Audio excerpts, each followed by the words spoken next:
Greetings, everyone. This is Rock and Roll Spot Connection with Weekly Comic Book Roundup. We've already covered this week's Marvel books, so let's move on to this week's DC titles, starting with Future State, The Next Batman, number 2. Now, in The Next Batman, number 1, we really just kind of got a rundown of future Gotham. Basically, in future Gotham, things are very anti-mass vigilante, or, well, mass anyone, really. There's lots of facial recognition software that's always active. Batman is not to be dead, but there's a new Batman running around.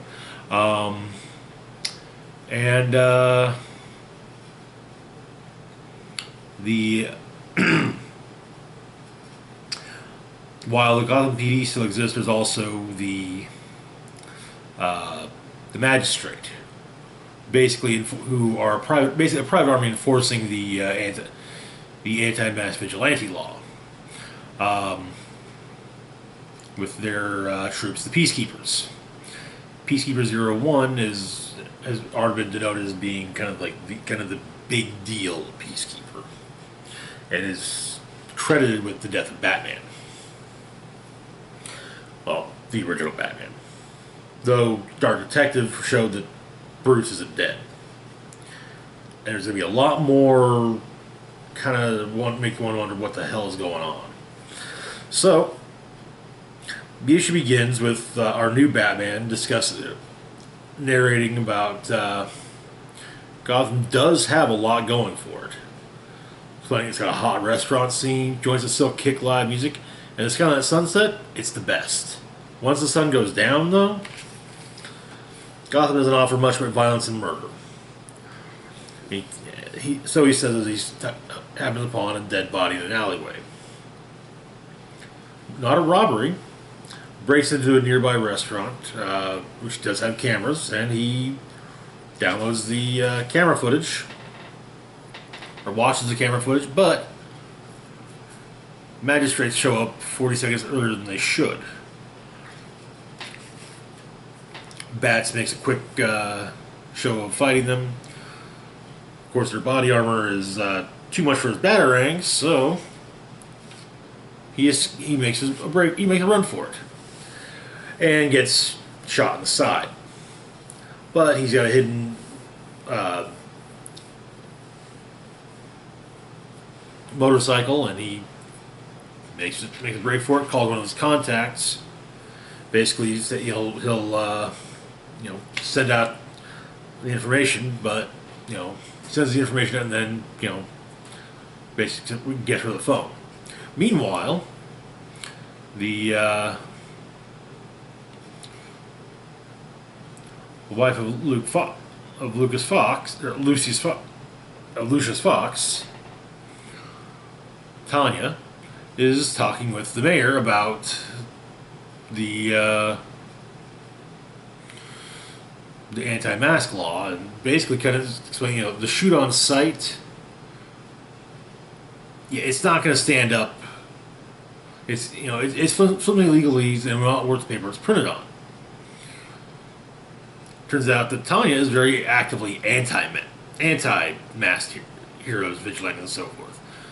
But she makes a point of bringing up that she suggested mayor should have brought her or some other constitutional lawyer before putting the law on the books.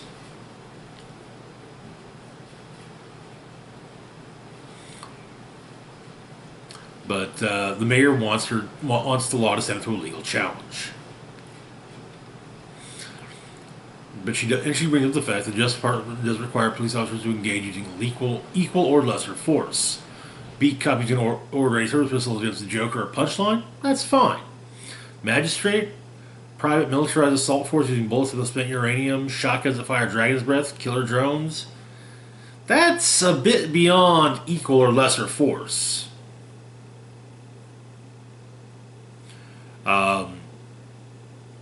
And in fact, the mayor says, hey, the city contracts this ordinance through Fox Tech. You know, if there's a problem with the firepower, maybe you should be talking to your husband, which she admits that they've had conversations. The mayor then asks if suggests they have a few more, and asks if she ever tried to stop Batman with an ordinary gun. And Tanya shows us how much she dislikes masks by saying she can't, she never has, but it would be her pleasure to try. Across town, the new Batman has made it to a cargo container. Apparently, there are compression packs within the suit that are keeping him from bleeding out, but there's nothing he can do for the pain but ignore it. And yes, it's Lucius's son. But he calls his basically gets out another phone, calls his contact, and it's Jace Fox, and he calls his contact. Basically, find out if he's got anything. Victim, no flags, no warrants, no outstanding debts, nothing on social pages. Maybe he can get some computers, but it'll take a minute. The face masks the killers were wearing to throw off the facial recognition tech aren't linked to any legacy rogues. He did run a body tracing algorithm through surveillance cameras, and, well, at least there's that. Once again, Batman burns their phone and then heads out in search of his, once he's going after. Back at the scene, magistrates are going over everything. GCPD is also on site. They're kind of, and we kind of see the divide between the GCPD and the magistrate. The GCPD wants to think of the magistrate as being, fellow officers of law enforcement. However, they apparently don't seem to give a crap about the fact that there's a literal dead guy on the ground. That they are literally at a crime scene.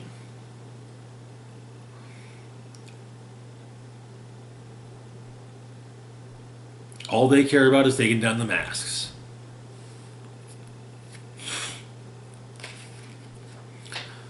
Elsewhere, Batman finds the two killers. Realizes that one's fast, fights angry, but no skill. The other one has size, but doesn't know how to use it. As he pummels one of them, the other takes off her mask and pulls back the hoodie she's wearing. So says they give up. He tells them they murdered. They committed murder, and says, "Yeah, we did." And the other one says that the guy they killed their daughter. Explain that he's one of the. It's explained like this: he's one of those creeps you read about. Goes online, grooms young kids, and meets them in real life to do things to.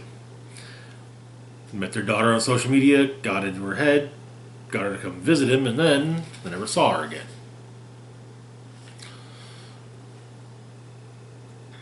Batman asks if the police investigated, but to explain that he was careful. Never explicit online, didn't pay for the daughter's ticket, and they never found a body. So they couldn't do anything. And Batman thinks about it and decides that, yeah, okay. These two did right. These two are not entirely in the wrong. They still committed murder, but as the wife asked, that dude took their daughter, what else, what can he do to them? Well, that's when the magistrate shows up. That is where the story of the next Batman ends. Which brings us to the second story, Birds of Prey, Part 1. It begins at a magistrate detention facility in Gotham City. A member of the Resistance is being brought in. We see various super criminals various other supers in the facility. Jason Blood, the human side of the demon. Cheetah, Killer Croc, Grodd, King Shark, Beast Boy. But apparently there was no information, no prints, no nothing. The guard that escorted was trying to get information out of her, but this new arrival isn't talking. She gets tossed into her cell, and her cellmate turns out to be none other than Stephanie Brown, the spoiler, who reveals that our new arrival is none other than Cassandra Cain, Batgirl, and later Orphan. Turns out Stephanie betrayed the Resistance a while back, and there is no love lost between the Resistance and between Cass and Steph.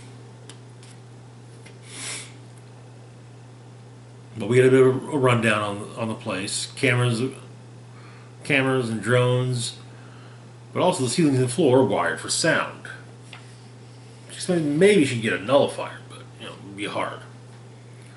Oh, it's Batgirls. That's the name of it, not Birds, but Batgirls. So on day 2, Cass is asking around, trying to get information.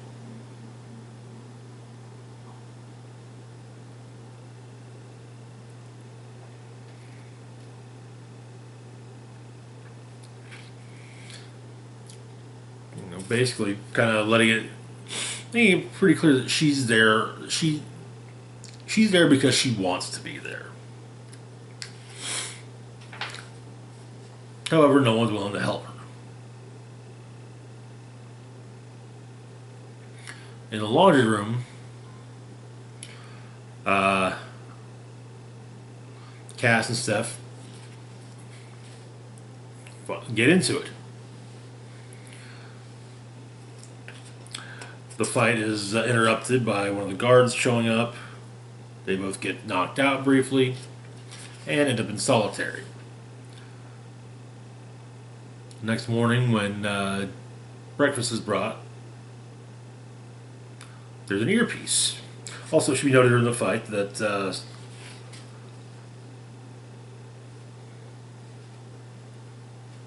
something got stuffed in Cass's pocket. It's explained that Steph's betrayal was a ruse. Oracle disappeared. They started getting messages, and Nightwing basically said, Nightwing, said, okay, well, we have to make, it has to look good. Your betrayal has to look real. Later, they started getting messages that they couldn't decrypt them because no Oracle. Saying the bat was alive. So, the coordinates pointed to the prison. So, Cass got herself arrested, brought there, and we discovered that in the bowels of the prison is an unconscious Barbara Gordon, who's sending the messages. But basically, they're going to need a big, they're going to need a distraction. So,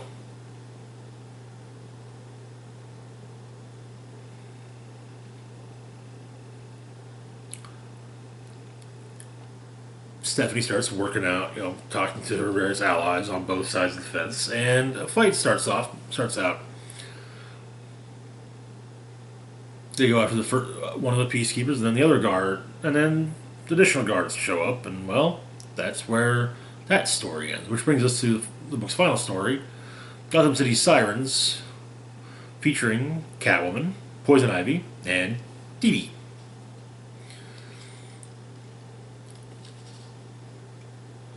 So, they're performing a heist, going after, what was his first name?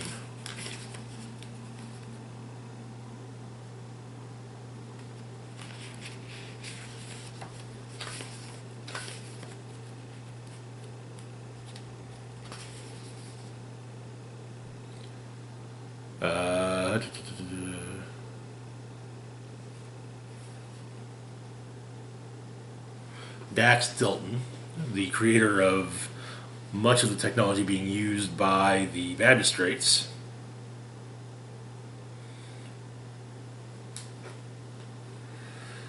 And in fact, Dee Dee was actually one of his creations, an AI of sorts. But some alarms go off. They try to escape, figuring, uh-oh, they tripped an alarm. But no, the alarm wasn't for them. It was for there was a protest downstairs, and so Catwoman gets involved to protect the protesters, which leads to both Ivy and Dee Dee getting involved as well. And the three make a break for it, eventually going to the Speakeasy, basically a bar for heroes and villains.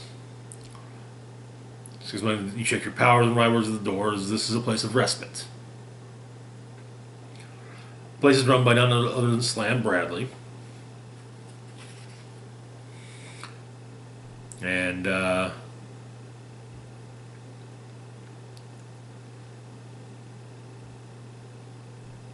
Ivy and both Ivy and Selena are propositioned by a pair of others present, though Dee Dee seems to have found someone else of a robotic nature.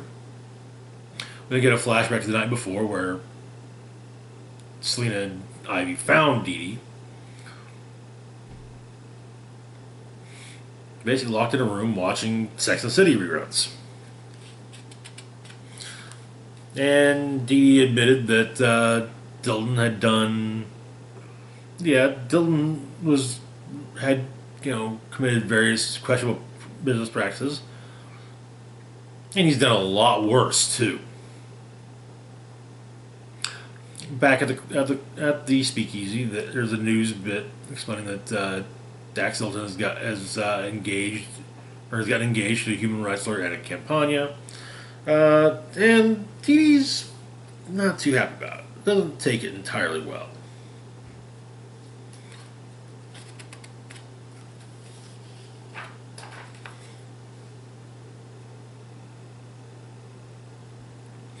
Explaining that, and she explains that, Dilton said he loved her, touch her, make her feel things and recall things, but it was all just, to see how she responded, an experiment.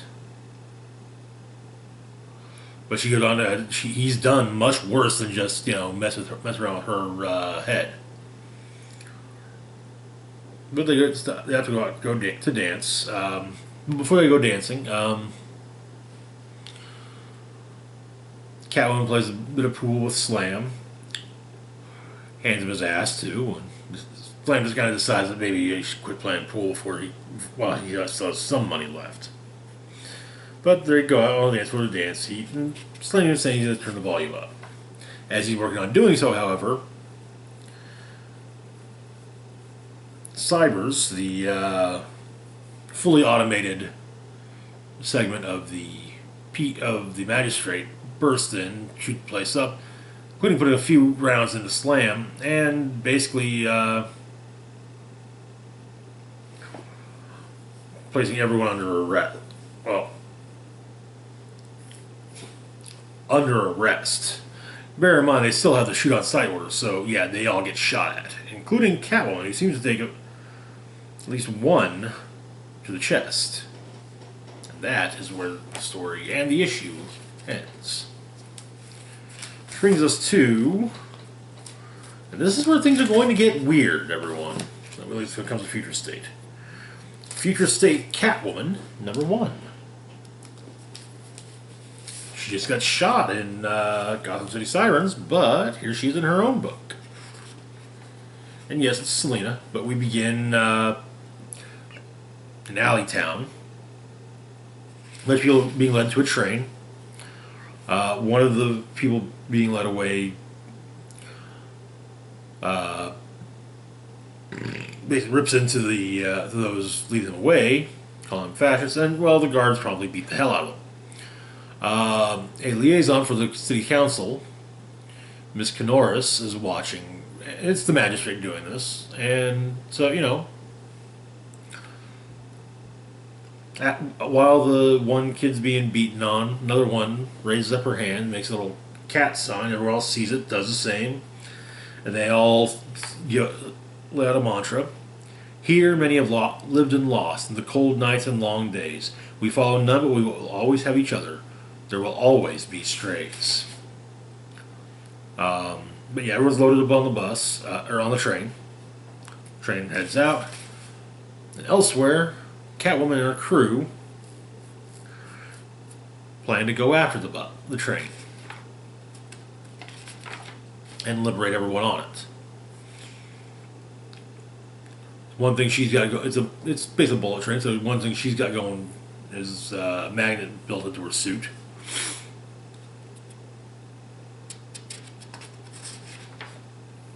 And she leaps off of her bike onto the train. The magnet works. She busts in, starts making her way. One of the strays basically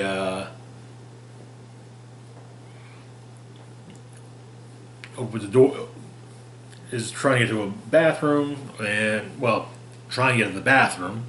The old distraction. Hey, I gotta pee. Can't I just go? Man, I gotta go. I'm just gonna go, man. Gets to the door and, oh, gee, didn't really, hey, here's Catwoman. Now, it turns out that there are some high-risk prisoners aboard the train.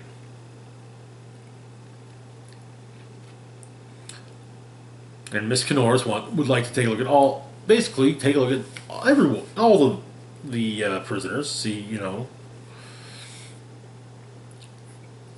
However, the magistrate must also deal with what's going on in the later cars. The strays ask Selena how they're going to get off the train, and it's kind of, well, he said why should we get off when we just steal a train? But she makes her way through,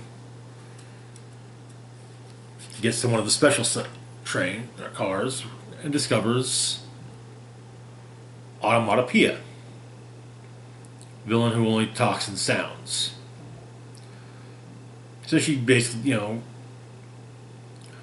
she says, if I let you out, help me take out the guards all the way to the front coaches, then walk away free, no questions asked.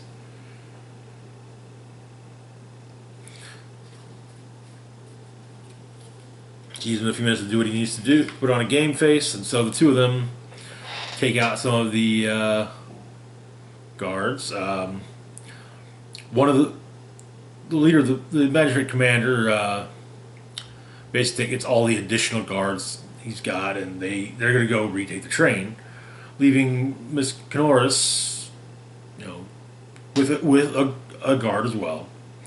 The guard explains to her that he's a peacemaker, and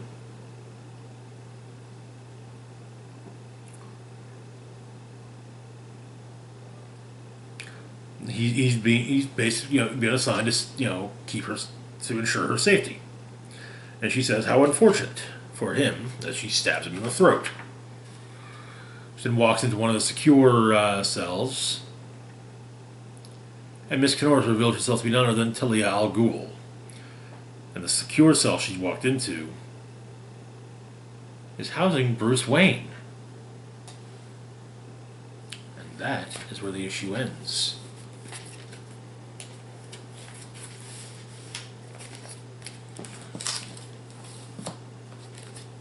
We're going to start our next book, Future State Nightwing. Been a while since actually, I don't think we've ever really done a Nightwing book on the Roundup. It's been a while since I've picked up a Nightwing book. Nothing against Nightwing, it's just that with everything that was going on, there was a rather long arc that was going on with him, and I didn't want to jump into the middle of it, so yeah. Anyway, we'll probably get into that when a new Nightwing title starts up. But yeah. So, the issue begins. A couple is being harassed by cybers when Nightwing shows up, saves the day, takes out the cybers. But it turns out that the couple, well, yeah, they're acting. He catches on real quick. dukes it out with them, and yeah, he wins. Then, but there's a sniper watching as well. He goes after the sniper, disarms him.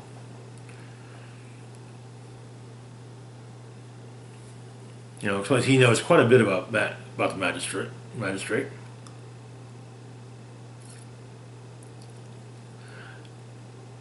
You know, and that special operation, the special group. You know, lots of manpower, moving parts. Though the sniper explains that Nightwing, being the head of the mass resistance, Gotham's most wanted costume, is worth it. But he breaks the guy's femur before leaving. However, the sniper explains that the mission was accomplished. At Magistrate HQ,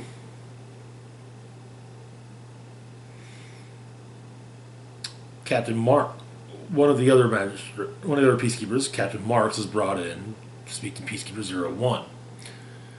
Apparently, Marks has been promoted to Peacekeeper 06.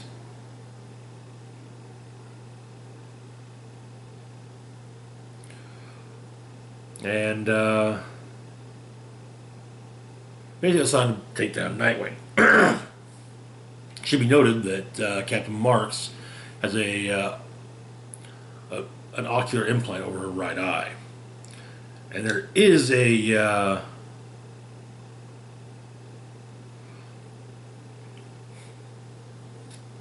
there's also a nod to another DC sharpshooter whose mask includes an eyepiece. In the ruins of Arkham, turns out that's where Nightwing's living. He gets on a Zoom call, whatever, with the rest of the Resistance, which seems to include Two-Face, Batgirl, various other. And Batgirl makes a point of mentioning that there are reports coming from all over Gotham of a Batman. Nightwing says he's heard and he's going to look into it. And so he turns off the comms and takes a shower. But as he's showering, he realizes someone's there. That someone, as Nightwing, wearing not but a towel, fights this someone, his opponent states that they need to talk, and it is promptly revealed to be Jace Fox, Nightwing, or Batman. And Nightwing got him exactly where he wanted him, and he activates the welcome guest protocol at maximum voltage, stunning Batman, allowing for Nightwing to basically shackle him to a chair while they talked. But Jace explains what's going on. He first off, he finds that he asks if Dick took off beyond the cowl.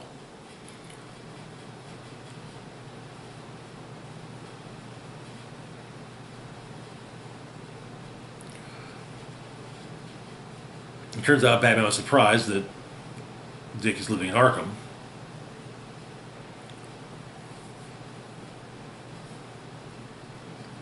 So, but then we then ask why Batman's there, and he says it's because of a case. Goes into the details of a case. A 10-year-old girl who was who liked cats and riding her bike, was dragged out the street. Was supposed to be a human trafficking, child smuggling, special request type of thing. Nightwing points out that a lot of what Batman's saying about the girl is in the past tense. Apparently, Batman rescued her, and so that once she was home again, Cybers grabbed her, and she hadn't been seen since. Batman says, basically, they took the girl in and to interrogate her about Batman, but he's sure that the girl's dead, killed by monsters for nothing. But he wants to join the Resistance and he wants to help. However, there's a they get another alarm. While Nightwing's checking it out, Batman frees himself, which was actually earlier than Nightwing expected. But Captain Marks has shown up.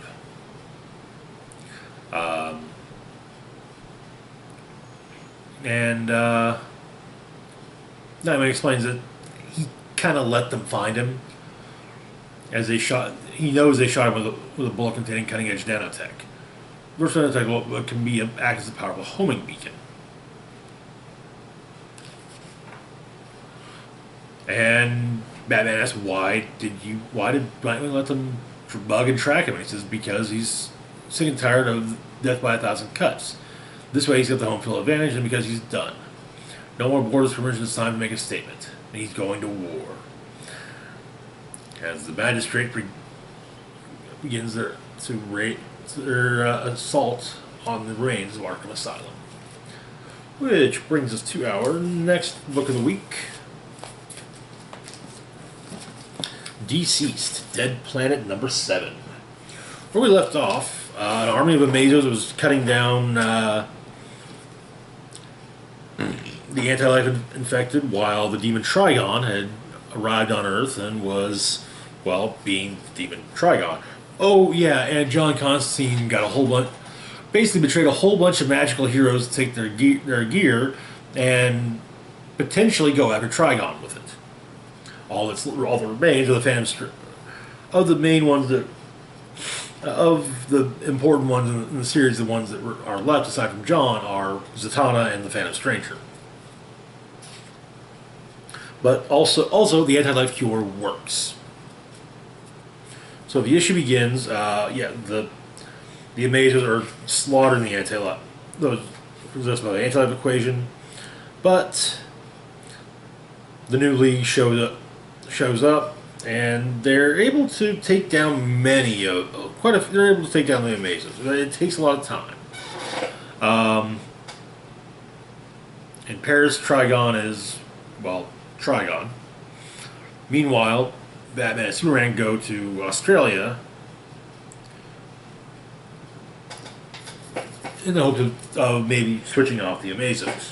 One of the Amazons attacks Superman and Batman.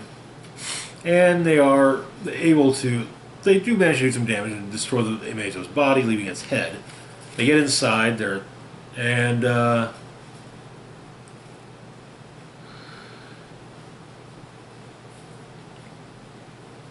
Penguin is about to, the Penguin explains that, they set up this sanctuary years before Anti-Life. They prepared to kill Superman. And Penguin points at Superman and simply asks for the guards, and nothing happens. That was clearly the signal. The guards then like, I'm not hurting Superman. And suddenly, Penguin, Simon Stagger, and others all very suddenly drop dead. We discover this because Constantine is outside wearing Ragman's rag cloak, which is fueled by the souls of the corrupt. And where might one find some of the most corrupt souls on Earth? Maybe a bunker full of politicians, business leaders, crime bosses, and billionaires? That might do the trick. But yeah. Superman flies out, and him and John talk, and, John explains what's going on. Trigon's attacking, and Superman asks to help, and he's like, no, honestly, you can't. I wish you could, but I've seen that future, and you don't make it. So don't worry about it. I'll save the world. You save everyone on it. As Constantine flies off, Superman tells him that he's a good man, and John says, I'm really not, but I'm not going to lie. It's nice to hear Superman say that. Turns out, though, that Ivo had been killed before everything happened by Cobblepot, so they can't shut down the Amazos from there. Superman thanks the guards for not doing whatever Cobblepot wanted to do to them, explaining that it takes a hero to say no to people in power when they're wrong. Superman and Batman fly off with the Amazo head. Flash and Superman decided to basically race so he can, to get as much of the cure out as possible. Apparently, though, Superman found it hard having to leave those he saved so confused and whatnot. But he basically had to ignore them and push on. Meanwhile, Batman and Cyborg are going to basically make a virus for the Amazos. The Phantom Stranger tries to take on is trying to take on Trigon, but it's not really working. John shows up. Zatanna tells him to kick his ass. And so Constantine takes on Trigon with all manner of magic. And he actually does really well against them, Stands a lot longer than anyone has any real business to. But eventually his luck does run out and he dies. The Amazos, they get the virus up and running, and the Amazos basically stop. Superman, while flying around and giving people, saving people with the vaccine, sees Trigon and goes after him. Tells Trigon to stop. Punches him, and among the powers that Constantine stole were the powers of Dead Man. And mixed with everything else he's got going on, Constantine is able to take control of Trigon. Shrinks himself down to human size and tells Zatanna to give him the Spear of Destiny. And then Trigon, possessed by the soul of John Constantine, stabbed himself to the heart with it.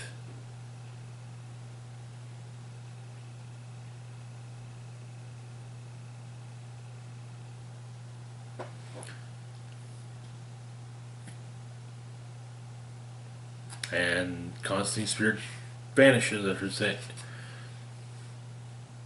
that he'll miss all this and telling Zatanna goodbye. But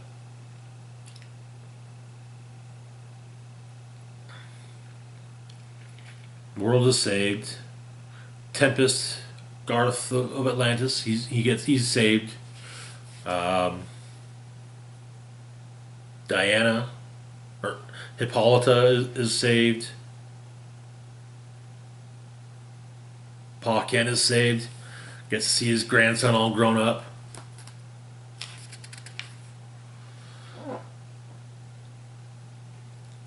And Green Arrow is saved. Him and Green Canary have a nice little lover's embrace.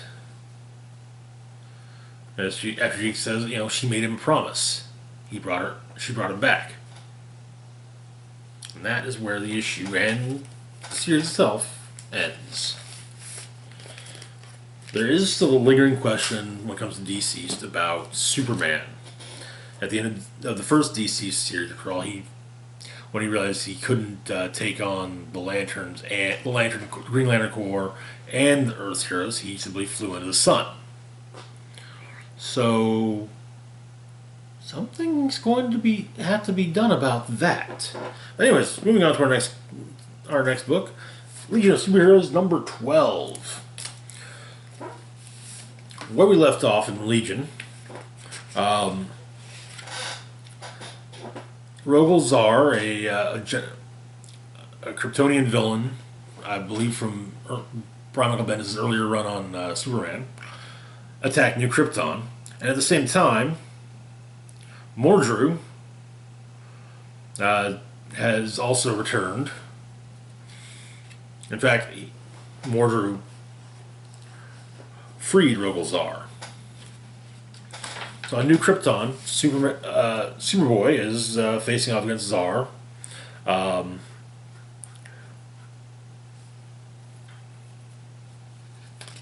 Over New Krypton. And then Zar and Superboy crash back into the planet. Legionnaires are, do what they can to stand up against them.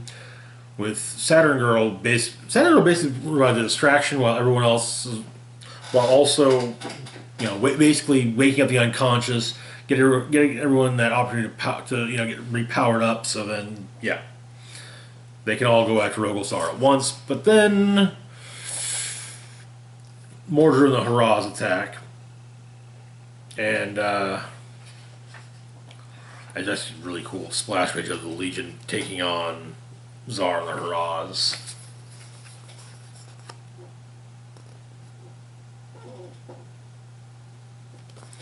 But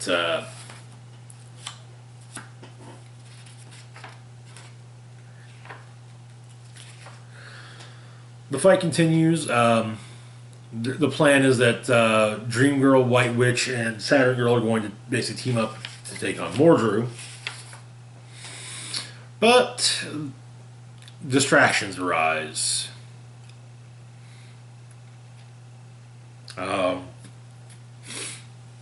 Also, Mordru is taking over Block, though that's promptly taken care of by putting Block to sleep. Like, just letting him sleep, not like you put your dog to sleep. Then Mon-El shows up, and him and Superboy team up against Rogolzar, and basically it kind of does seem like Mon-El has put aside his problems with Superboy. They work together to take down Rogolzar. Dream Girl, White Witch, and Saturn Girl team up against Mordru, and however, something surprising happens. Dr. Fate appears and basically just, and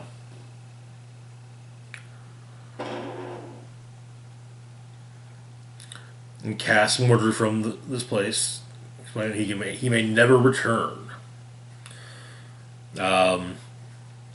As Mon-El and Superboy pummel the hell out of Rogolzar, Zod appears, explaining who he is, and he has not opened the Phantom Zone in over 700 years, and he cannot imagine what it looks like today.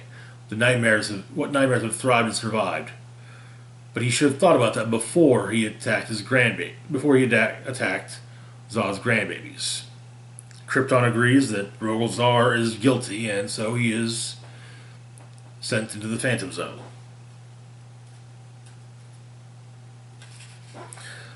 Then we get to clean up with Element Lad, definitely helping out. The Legion helping out as well.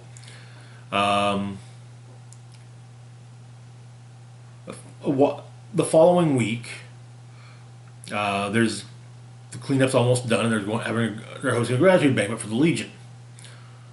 Gold Lantern's been sent to collect Brainiac, who was actually waiting for him, but he has news. Apparently, Brainiac has news, and Brainiac secures the Gold Lantern ring.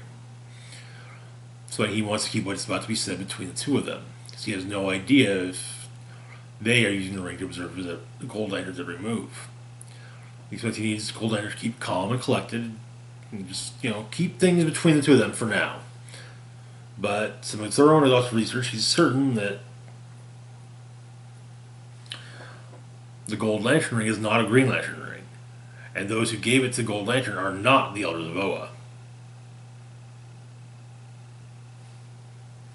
So there's something is going on. But the issue ends with the Legion, or with the two Legionnaires then going back to New Krypton for the gratitude banquet. And, nice little splash page, everyone enjoying their time. That is where the issue ends.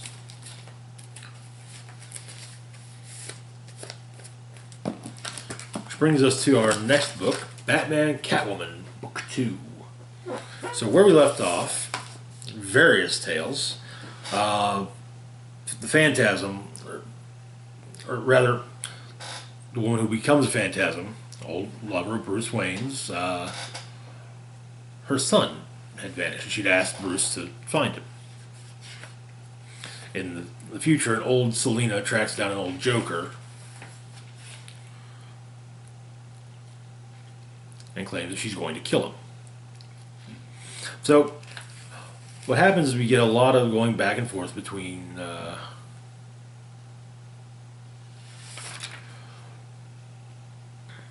in the present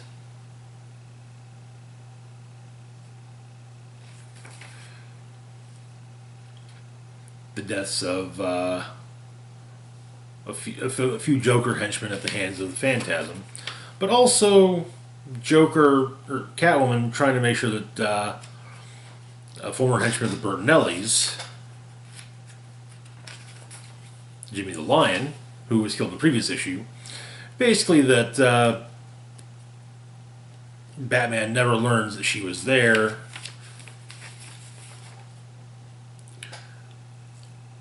On the night that Joker killed him.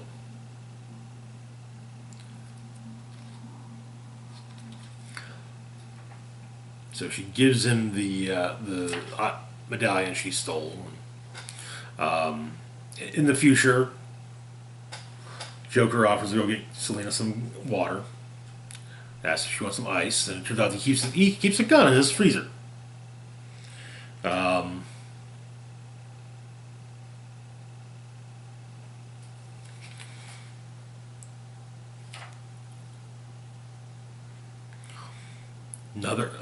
But there's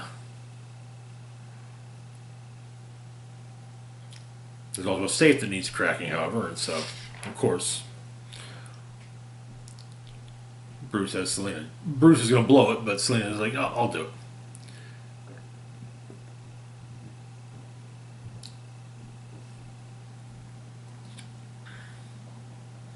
In the future, of course, Joker comes out wielding the gun, fires off a few rounds, and, well, Catwoman kind of saw that coming. We actually see the Phantasm going after another one of Joker's former henchmen. Then later on, we get a dinner between after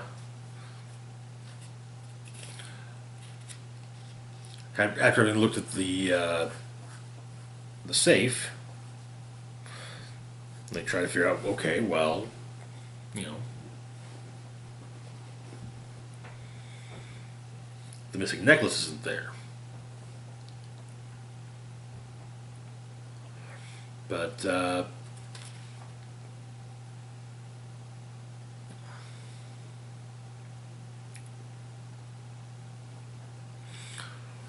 Bruce is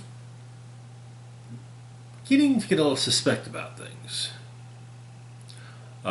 In the future, Selina disarms, well, knocks the gun out of Joker's hand. However, Joker does have a stiletto that he's got hidden away.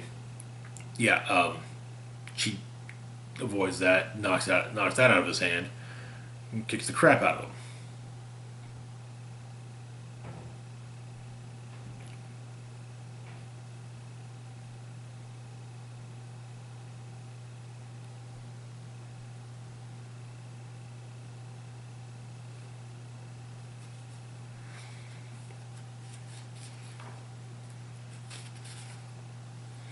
And then,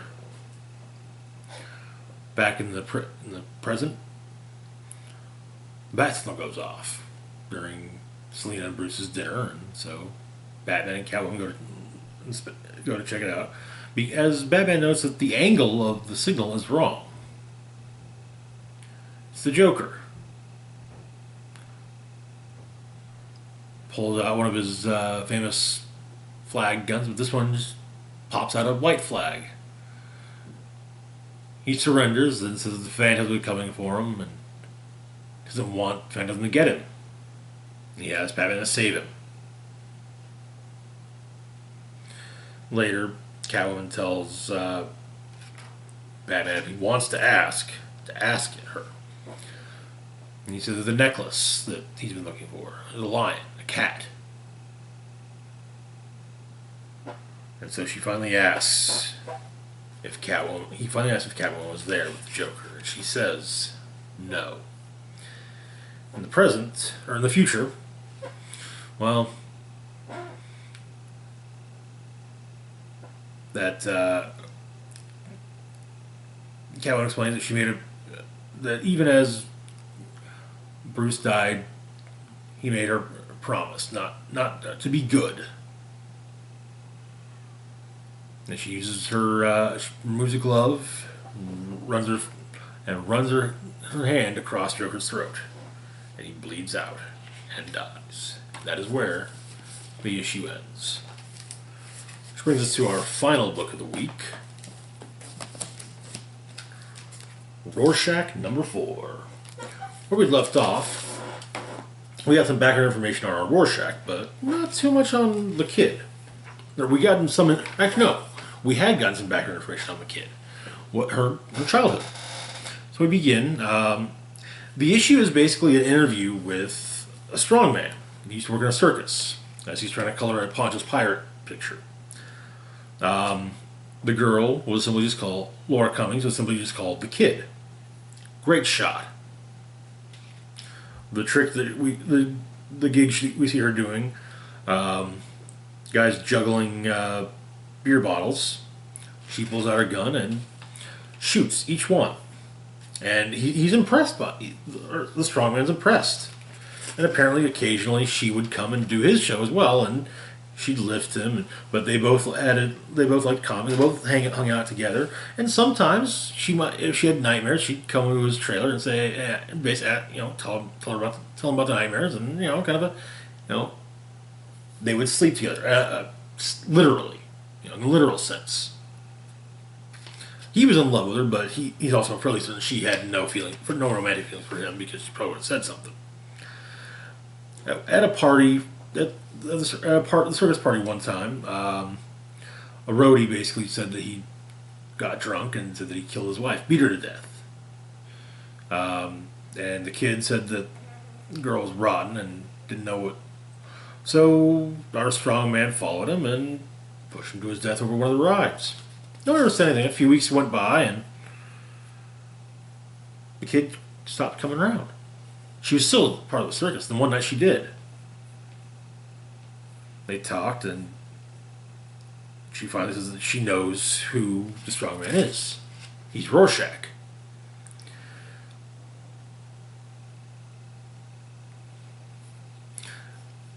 And we see we actually see the fight between Rorschach and Captain Carnage that was mentioned in the original Watchmen miniseries. It's explained that Captain Carnage was really kind of just this guy that wanted to be smacked around by the superheroes, so he'd do all kinds of outlandish crimes just to get beat up on by them. And Night Owl explained to Silk Spectre that he pulled this shtick on Rorschach, and Rorschach threw him down an elevator shaft. Well, so apparently our strongman reveals to the investigating operative that what happened around the time the squid attacked was Dr. Manhattan knew it was coming. Okay, so what happened was, right before the squid invasion, the heroes, Dr. Manhattan, Night Owl, Silk Spectre, Ozymandias, comedian, Rorschach, tried to stop it because they're heroes. But they couldn't do it. The squid invader was too powerful. And look what he did, Millions of people with brain powers. So what could they do? They did the only thing they could do. They tried to make it so the squids that were still out there didn't get even more powerful. The squids got a hold of our heroes, controlled their minds like they control a lot of minds. That would be the worst case scenario. But there's any chance then, would we? So the heroes chose the other way out. Their bodies were destroyed. And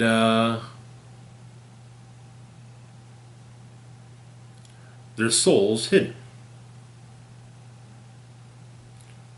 And it's, whenever I ride for the squid, Mass Heroes just disappeared. But it's like they took their souls, and because he can do that. Like if you can do what he could, of course he could do that. Put them in other people's bodies, hid them in people who were them, who could fight the squids without the squids knowing. Except for Ozymandias. Ozymandias is the only one who refused to do it. He's the smartest person alive. So he was smart enough to fight squid mind control. That's why he was the only one we saw after why he went crazy, and he was fighting the squid, protecting the plant.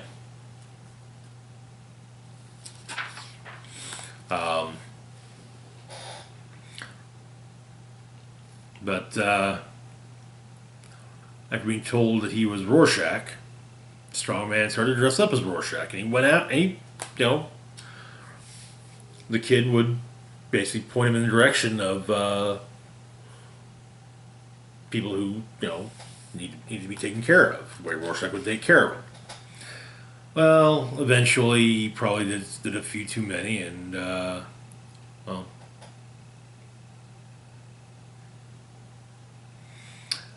he fell for a trap, got shot, fled the park, and he got placed in a mental hospital rather than an actual prison. And apparently, Laura, the kid, she denied knowing him, said he was a crazy person, and she was scared of him. She ran away because she was scared he was coming after her. And he said he would never come for her or anything like that because she's the love of his life. But he explains he's on medication now. He's supposed to say he doesn't believe in all the stuff he was talking about. But he explains to the investigator that, to be really straight, he still thinks some of what the kid said was truth. He's not sure it's true of him. But you don't have to be 100% about everything to be on the right track. And he goes on this way that, Laura just saved the world. The kid's going to save the world. But the investigator then kind of tells him that the kid's name was Laura Cummings. She's dead. Found another sucker, dressed him up as Rorschach, and died with him. No one's saved. Strongman to me laughs and says, the death didn't stop Rorschach, and it won't stop the kid. He'll say, it's just a matter of time. He knows it. She'll be back somehow, and she'll find him. Somewhere out there. He doesn't know it yet. Rorschach is waiting for her. And that is where the issue ends. That's me for this week's roundup. As always, feel free to like, share, and subscribe. Links to my Facebook, Twitter, Patreon, and PayPal can be found in the description box. Whoa! Down below. This is Rock and Roll Spock signing off, saying live long and rock hard.